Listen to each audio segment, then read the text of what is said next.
நம்ம Instagram follower ஒரு அண்ணா கிட்டேருந்து ஒரு ரெக்வஸ்ட் வந்திருந்தது. என்ன அப்படின்னா, ஒருத்தவங்க ஒரு டாக் வளர்த்துருக்காங்க. ஸ்ட்ரீட்டில் இருக்க டாகை தான் வளர்த்துருக்காங்க. ஃபுட்டெல்லாம் வச்சுருக்காங்க.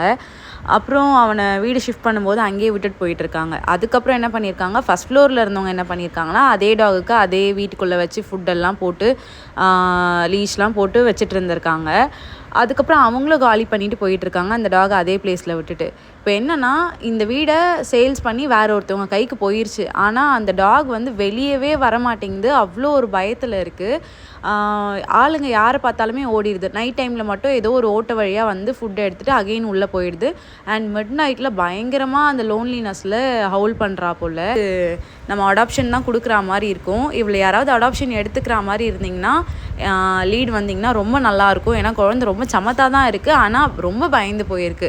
ஸோ யாராவது அடாப்ஷன் எடுத்துக்கிற மாதிரி இருந்திங்கன்னா எனக்கு டிஎம் பண்ணுங்கள். நான் எல்லா ப்ரொசீஜரும் ப்ராப்பராக பண்ணி நான் உங்ககிட்ட கொடுக்குறேன்.